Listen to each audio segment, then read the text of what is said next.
भारत के इतिहास में कई महान योद्धा हुए, लेकिन एक नाम ऐसा है जिसकी वीरता आज भी लोगों के दिलों में जिंदा है। एक ऐसा राजा जिसने विदेशी आक्रमणकारी मोहम्मद गौरी को हराया, जिसकी तलवार से दुश्मन कांप उठते थे। ये कहानी है दिल्ली और अजमेर के महान सम्राट वीर पृथ्वीराज चौहान की। पृथ्वीराज चौहान का जन्म 1166 ईस्वी में चौहान वंश में हुआ था। उनके पिता का नाम सोमेश्वर चौहान था। वे बचपन में ही बेहद बहादुर एवं बुद्धिमान व्यक्ति थे। उन्होंने छोटी उम्र में ही घुड़सवारी, तलवारबाजी और धनुर्विद्या सीख ली थी। उनकी सबसे खास कला थी शब्दवेदी विद्या, यानी केवल आवाज सुनकर निशाना लगाना। कहा जाता है कि बचपन में ही उन्होंने जंगली शेर को भी मार गिराया था। सिर्फ 11 साल की उम्र में पृथ्वीराज चौहान अजमेर के राजा बने।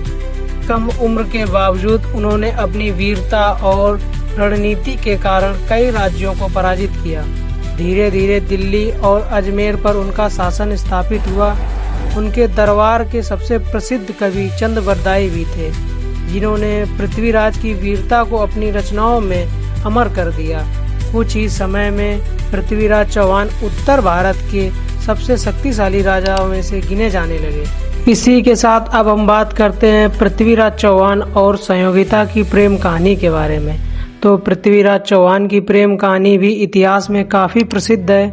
कन्नौज के राजा जयचंद की बेटी संयोगिता, जो कि पृथ्वीराज की वीरता से बेहद प्रभावित थी, लेकिन जयचंद पृथ्वीराज से नफरत करता था। जब संयोगिता का स्वयंवर रखा गया तो जयचंद ने पृथ्वीराज का अपमान करने के लिए उनकी मूर्ति दरवाजे पर लगवा दी, लेकिन संयोगिता ने सभी राजाओं को छोड़कर उसी मूर्ति को वरमाला पहना दी। तभी पृथ्वीराज वहां पहुंचे और संयोगिता को अपने साथ ले गए। यह घटना पूरे भारत में चर्चा का विषय बन गई। उसी समय विदेशी आक्रमणकारी मोहम्मद गौरी भारत पर कब्जा करना चाहता था। 1191 ईस्वी में तराइन का पहला युद्ध होता है। इस युद्ध में पृथ्वीराज की सेना और गौरी की सेना के बीच बुरी तरह हरा दिया, जिसमें पृथ्वीराज चौहान की विजय हुई। लेकिन पृथ्वीराज ने दया दिखाते हुए गौरी को जीवित छोड़ दिया।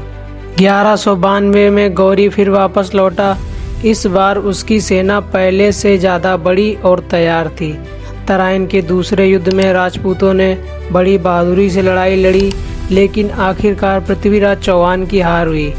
हार के बाद पृथ्वीराज चौहान को बंदी बना लिया गया। कहा जाता है कि उनकी आंखें फोड़ दी गईं, लेकिन उनकी शब्दवेदी कला अभी भी जिंदा थी। उनके मित्र चंद बरदाई ने कविता के जरिए गौरी की सही जगह बताई। 4 बांस 24 गज अंगुल अष्ट प्रमाण, ताऊ पर सुल्तान है मत चूके चौहान। और फिर पृथ्वीराज ने आवाज सुनकर तीर चलाया। तीर सीधा गौरी को जाकर लगा और गौरी की मृत्यु हो गई।